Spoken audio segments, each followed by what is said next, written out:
कराची में नौजवान ताजिर मीर रजा की मौत की गुत्थी न सुलझ सकी। तहकीकाती टीम ने खुदकुशी का शुबा जाहिर कर दिया। दावा किया कि मीर रजा को कत्ल नहीं किया गया, वो माली मुश्किलात का शिकार था।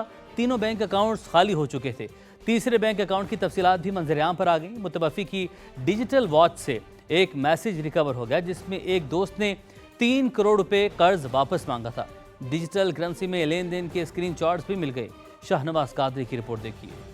कराची में नौजवान ताजिर मीर रजा की मौत। वालिदैन वाक़े को कत्ल करार देते रहे, इंसाफ की दुहाइयां देते रहे, मगर तहकीकाती टीम ने मीर रजा की मौत को खुदकुशी करार दे दिया। तफ्तीशी हुक्काम का दावा है कि मीर रजा माली मुश्किलात का शिकार था। तीनों बैंक अकाउंट्स खाली हो चुके थे। 24 जुलाई को तीसरे अकाउंट से आखिरी ट्रांजैक्शन हुई जिसमें 70 पैसे कटौती हुई। रिकवरी मैसेज में दोस्त ने 3 करोड़ रुपए वापस मांगे थे। मीर रजा ने कल बात करने का जवाब दिया। पुलिस ने कर्जदारों की लिस्ट बनाई तो पता चला मीर रजा 8 अफराद का मकरूज था। कॉल रिकॉर्ड से आखिरी 15 अफराद का डेटा भी निकाला गया। तफ्तीशी टीम का तमाम अफराद की आखिरी लोकेशन के लिए वफाकी हसास इदारे से राब्ता। मुतवफ़ी के दोस्तों के बयानात भी रिकॉर्ड। पुलिस को डिजिटल करेंसी में लेन देन के शवाहिद भी मिल गए। पुलिस ने शुबा जाहिर किया है कि कर्ज अदा न करने के बाइस मीर रजा ने अपनी जान ली। शाहनवाज कादरी, समा, कराची। नाज़रीन, पुलिस शुबा जाहिर कर रही है कि मीर रजा ने खुदकुशी की, मगर जिस पिस्तौल से गोली चली वो गायब है। खुदकुशी की है तो पिस्तौल कहाँ गया? पुलिस को लगता है कि नशे का आदी शख्स या कोई और असलहा उठा कर ले गया, जिसकी तलाश जारी है, जबकि मुमकिन तौर पर गोली का खोल पिस्तौल के अंदर ही रह गया होगा। इसी हवाले से समा ने 29 जुलाई की सुबह 8 बजे की सीसीटीवी फुटेज भी हासिल कर ली है। फुटेज में जाय बुका पर थैला उठाए कचरा चुनने वाले को देखा जा सकता है। कचरा चुनने वाला जाय बुका पर 8:03 पर पहुंचा, कुछ देर रुका, झाड़ियों की तरफ गया और 8:10 पर उसे वापस जाते देखा गया है। पुलिस ने शुबा जाहिर किया है कि पिस्तौल कचरा चुनने वाला ही लेकर गया होगा। उसकी तलाश जारी है। ये फुटेज 29 जुलाई की सुबह 8 बजे की है, जबकि उसी दिन 11 बजे के बाद मीर रजा अली की लाश मिली थी। जबकि आपको ये भी बताएं, मेरे बेटे ने खुदकुशी नहीं की, मनसूबाबंदी से कत्ल किया, तशद्दुद से उसका चेहरा खराब करके शनाख्त मिटाई गई। नौजवान मीर रजा के वालिद की दुहाई। समा से गुफ्तगू में कहा, एक दिन पहले लाश वहाँ मौजूद नहीं थी तो दूसरे दिन कहाँ से लाई गई? अगर उसी मकाम पर खुद को गोली मारी तो खून कहाँ गया? आला हुकाम से दरख्वास्त है कि बेटे के कत्ल की शफाफ तहकीकात करवा कर इंसाफ फराहम किया जाए। ये प्री प्लान मर्डर है, ये एक ब्रूटल मर्डर है। तशद्दुद करके मर्डर किया गया है। उसकी शनाख्त, उसका फेस खराब किया गया है। रजा की वालदा ने रजा को कपड़ों से पहचाना है। हमारे पास इस चीज़ के शवाहिद मौजूद है, प्रूफ मौजूद है, नर्सरी वाले के भी ऑडियोज मौजूद है कि 28 को पानी देते हुए कोई बॉडी नहीं थी। 29 तारीख को इसकी बॉडी मिली है। कौन उसके बॉडी के पास वो मोटरसाइकिल पे लोग आए हैं, क्यों आए हैं? वो तो 4 बंदे नजर आ रहे हैं, 2 पहले से खड़े हुए हैं पिलर के साथ। जब बाइक की लाइट उनके ऊपर पड़ रही है तो उनकी मूवमेंट नजर आ रही है। तो ये कौन लोग हैं? बंदा बता चुका है कि इसको वो गोली पीछे से मारी गई है, फ्रंट से नहीं मारी गई है। वीडियोस पे तदाद आ रहा है। वो मोबाइल नहीं है जी, वो सिगरेट है। उसने घर पे क्यों नहीं छोड़ दिया मोबाइल?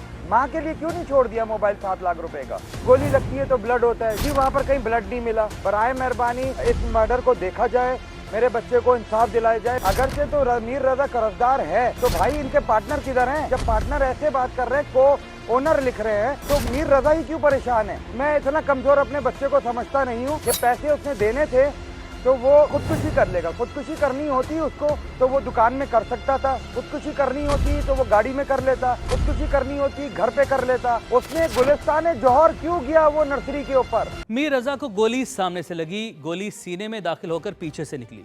इब्तदाई पोस्टमार्टम रिपोर्ट में मजीद तफसीलात सामने आ गईं। जय बकुआ से मिलने वाली लाश 24 से 36 घंटे पुरानी थी। सरबराह तफ्तीशी टीम समीउल्लाह सुमरो कहते हैं, कमर पर जख्म का निशान छोटा होने का यह मतलब नहीं कि गोली पीछे से मारी गई। पुलिस और मेडिकल टीम मुत्तफिक है कि मीर रजा को लगने वाली गोली सीने पर ही चलाएगी। उनका मजीद क्या कहना था, जानते हैं नवीद कमाल से। नवीद, बताइएगा। जी बिल्कुल, मीर रज़ा की ये लाश मिलने का मामला है। इसमें इब्तदाई पोस्टमार्टम रिपोर्ट सामने आ गई है, जिसमें यह बताया गया है कि जो लाश जब मिली 24 से 36 घंटे पुरानी थी। इसमें अहम बात यह है कि पोस्टमार्टम रिपोर्ट में लिखा गया है कि मीर रज़ा अली को जो गोली लगी वो सीने से लगी और जो है कंधे के पास से जो है पीछे से गोली निकल गई। इसमें तस्वीर में ये नज़र आ रहा है कि जो सीने का जो सुराख है जहाँ से गोली इंटर हुई वो बड़ा है और जो पीछे कंधे के करीब जो सुराख है गोली निकलने का वो बहुत छोटा है। तो इसमें जो है अमूमी तौर पे ये बात की जाती है कि जहाँ से गोली इंटर होती है वो सुराख छोटा होता है, जहाँ से फाड़ के निकलती है वो बड़ा होता है। लेकिन पोस्टमार्टम रिपोर्ट में जो है ये लिखा गया है कि गोली सीने से दाखिल हुई। तो इस पर जो है SIU में जो SSP हैं इन्वेस्टिगेशन सरबराह भी इस टीम के समीला सुमरा, उनका ये कहना है कि डॉक्टर का इस पर तफसीली इंटरव्यू किया गया है, उनसे इस पर जो है पूछा गया है, सवालात किए गए हैं। उन्होंने बताया है कि जो गोली है जहाँ दाखिल होती है उसके बाद वो एक मखसूस स्याह रंग का निशान पड़ता है, वो जल्द को जलाती है और पहली लेयर दूसरी लेयर जो होती है जल्द की उसको जलाती है, जिससे ये तयन होता है कि गोली दाखिल कहाँ से हुई। तो वो इस बात पे कायम है कि गोली सीने से दाखिल हुई और पीछे की जानिब से निकल गई। इस पर जो है ये तफसीली पोस्टमार्टम रिपोर्ट आना बाकी है। सही नवीद, आपने अपडेट किया, आपका बहुत शुक्रिया। आगे बढ़े और आपको बताएं कि मुहाफिज या दरिंदा लाहौर में पुलिस अफसर ने थाने के अंदर ही लड़की को ज्यादती का निशाना बना दिया। गाजियाबाद में ज्यादती केस की अंदरूनी कहानी सामने आ गई। शहरियों के लिए जाए अमान करार दिए गए थाने में संगीन जुर्म पर SHO समेत पूरा थाना मुअत्तल कर दिया गया। देखिए जहांगीर खान की रिपोर्ट। गाजियाबाद में लड़की से ज्यादती थाने के अंदर हुई। इन्वेस्टिगेशन विंग के ASI ने पूरी फोर्स पर धब्बा लगा दिया। तहकीकात में इंकिशाफ हुआ कि ASI मुतासरा लड़की को मोटरसाइकिल पर थाने लाया और गेट पर तैनात संतरी को बताया कि खातून मुलजिमा है और तफ्तीश के लिए लाई गई है। पुलिस जराये का कहना है कि लड़की को इन्वेस्टिगेशन रूम में ले जाया गया, जहां ASI ने ज्यादती का निशाना बनाया। पुलिस के मुताबिक वाक़े के बाद मुलजिम खुद ही मुतासरा लड़की को वापस छोड़ आया।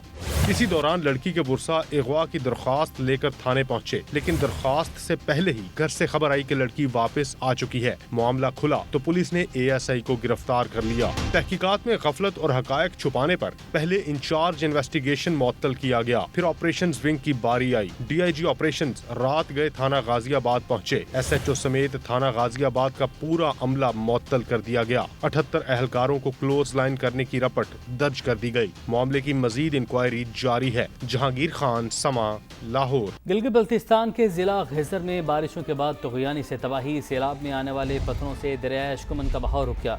हाथुन में झील बन गई, मुतादिद देहात डूब गए, घर, गाड़ियां, दुकानें, जमीनें सब दरियाबुर।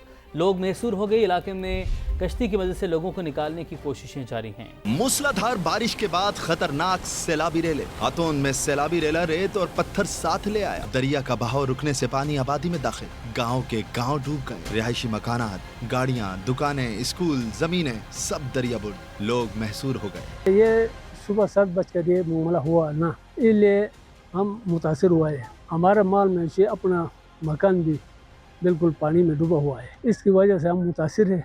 हमारी हुकूमत को अपील है, हुकूमत कुछ हमें इंसाफ दिलाए जाए। दरिया का रास्ता ब्लॉक हो चुका है। पानी दूसरी तरफ फैलता जा रहा है। गाहकोच और अशकुमन को मिलाने वाली मरकजी सड़क भी बंद हो चुकी। इलाके में कश्तियों की मदद से लोगों को निकाला जा रहा है। चित्राल के तूलो अर्ज में ग्लेशियर्स फटने और क्लाउड बर्स्ट से दर्जन से जायद मकामात पर सैलाब आया। 2 अफराद जाँ बहक हो गए। इलाके में कारोबारी जिंदगी मुअत्तल। चित्राल पेशावर मेन शाहरा और चित्राल चंदू रोड सैलाब बुर्द और मुतादिद पुल टूट गए हैं। रेस्क्यू ने एक लाश दरियाए चित्राल से निकाल ली, जबकि दूसरे शख्स की तलाश अभी जारी है। इलाके में टेलीफोन और इंटरनेट सर्विस 24 घंटे बाद जुज़वी तौर पर बहाल हो गई। गांव बरोस में क्लाउड बर्स्ट से खौफनाक सैलाबी रैले। चित्राल पेशावर रोड बहाले गए, जिससे चित्राल का मुल्क से ज़मीनी राब्ता मुनक़ता हो गया। सैलाब से फाइबर ऑप्टिक लाइन भी टूट गई है। फील्ड मार्शल आसिम मुनीर का NDMA के नेशनल एमरजेंसीज ऑपरेशन सेंटर का दौरा। वाज़ेह किया कि मानसून सीजन के दौरान इंसानी जानों के तहफ़्फ़ुज़ और कुदरती आफात से निपटने के लिए मुसल्लह अफ़वाज हर लम्हा सिविल इंतज़ामिया और NDMA के शाना बिशाना खड़ी हैं। इदारों के दरमियान मौसर राब्ता और बरवक्त रद्दअमल यकीनी बनाया जाए। ISPR के मुताबिक फील्ड मार्शल को जारी मानसून सीजन के दौरान कुदरती आफात से निपटने की तैयारियों और इंतजामात पर ब्रीफिंग दी गई। फील्ड मार्शल ने कौमी सतह पर कुदरती आफात से निपटने की इस्तेदाद बेहतर बनाने के लिए NDMA की काविशों को सराहा। कुछ बात करें आज़ाद कश्मीर इलेक्शन की, तो आज़ाद कश्मीर इलेक्शन का दूसरा राउंड हल्का LA-27 और LA-28 मुजफ्फराबाद के गैर हतमी गैर सरकारी नताइज की आमद का सिलसिला जारी है। LA-27 के 105 पोलिंग स्टेशन का गैर हतमी गैर सरकारी नतीजा आ गया, जिसके मुताबिक इस्तेकाम में पाकिस्तान पार्टी के सरदार तबारुक 13,352 वोट लेकर सबसे आगे। दूसरे नंबर पर नून लीग की नौरीन आरिफ हैं, जिन्होंने अब तक 9,362 वोट हासिल किए। पीपल्स पार्टी की बात करें तो पीपल्स पार्टी के जवाद अयूब 8,160 वोट के साथ तीसरे नंबर पर हैं। बात करें LA-28 की तो यहाँ 174 में से 140 पोलिंग स्टेशन के गैर हतमी गैर सरकारी नताइज आ चुके हैं, जिसके मुताबिक पीपल्स पार्टी के बाजिल नकवी 24,219 वोट लेकर आगे हैं, जबकि नून लीग के चौधरी शहजाद 23,734 वोटों के साथ दूसरे नंबर पर मौजूद। पीपल्स पार्टी का हल्का LA-27 भेड़ी में इंतखाबी बेज़ाब्ती का इल्जाम। सेनेटर शहरी रहमान का कहना है हल्के में पोलिंग अमला बैलेट पेपर समेत नून लीग के हामी के घर से पकड़ा गया। वाज़ेह शवाहिद के बावजूद उसी अमले का इंतखाबी ड्यूटी अंजाम देना सवालिया निशान है। धांधली से मुतालिक वीडियोस इलेक्शन कमीशन के हवाले कर दी। आगे बढ़े और आपको बताएं कि आबने हुर्मुज़ कल मुकम्मल तौर पर खुलने का इम्कान है। अमेरिकी सदर ट्रंप का दावा, ईरान को मुज़ाकरात की पेशकश के साथ जंग की धमकी भी दे दी। कहा तेहरान के पास आखिरी मौका है, मुआहिदा कर ले वरना पछताएगा। ओवल ऑफिस में गुफ्तगू करते हुए अमेरिकी सदर ने कहा मुज़ाकरात शुरू हो चुके, मामला दुरुस्त समत में जा रहे हैं। डील ना हुई तो ईरान को तबाही का सामना करना पड़ेगा। तेहरान मुज़ाकरात की तरदीद नहीं कर रहा क्योंकि बातचीत इसकी दरख्वास्त पर हो रही है। अमेरिकी सदर ने यह भी वाज़ेह कर दिया कि ईरान को आबने हुर्मुज़ से गुजरने की फीस नहीं लेने दूंगा। ईरान आबने हुर्मुज़ में किसी दूसरे रास्ते की इजाज़त नहीं देगा। ईरानी सुप्रीम लीडर के सीनियर मुशीर मेजर जनरल मोहसिन रज़ाई ने खबरदार कर दिया। वाज़ेह क्या कि आबने हुर्मुज़ को अमेरिका की शराइत पर दोबारा नहीं खोला जाएगा। अगर जंगी जहाज़ भी लाया गया तो उसे तबाह कर दिया जाएगा। अमेरिका ने फौज उतारी तो वो भी निशाना होगी। ईरान के मुंजमद फंड्स बहाल और हुर्मुज़ में मुदाखलत बंद करना होगी। सीनियर मुशीर ने इंकशाफ किया कि ईरान ने यूक्रेन में 3 अहदाफ पर हमलों की तैयारी कर ली थी, तहम यूक्रेन ने फ़ोन करके ईरानी जहाज़ पर हमले को अपनी गलती करार दिया, जिस पर हमले का इरादा तर्क कर दिया गया। अहम खबर दें, वज़ीर आज़म का 6 अगस्त को सऊदी अरब का अहम दौरा मुतवक्के, अहम मुलाकातें शेड्यूल हैं। वज़ीर आज़म शहबाज शरीफ के दौरे सऊदी अरब की तैयारियां मुकम्मल कर ली गई हैं। ज़राए के मुताबिक वज़ीर आज़म की सऊदी क़यादत से अहम उमूर पर मुशावरत होगी। पाकिस्तान और सऊदी अरब के 2 तरफ़ा ताल्लुकात पर अहम पेशरफ्त का इम्कान है। आपको बता रहे हैं कि वज़ीर आज़म का 6 अगस्त को सऊदी अरब का अहम दौरा मुतवक्के है, अहम मुलाकातें भी शेड्यूल हैं। वज़ीर आज़म शहबाज शरीफ के दौरे सऊदी अरब की तैयारियां भी मुकम्मल कर ली गई हैं। ज़राए की जानिब से कहा गया कि वज़ीर आज़म की सऊदी क़यादत से अहम उमूर पर मुशावरत होगी। पाकिस्तान और सऊदी अरब के 2 तरफ़ा ताल्लुकात पर अहम पेशरफ्त का इम्कान भी बताया जा रहा है।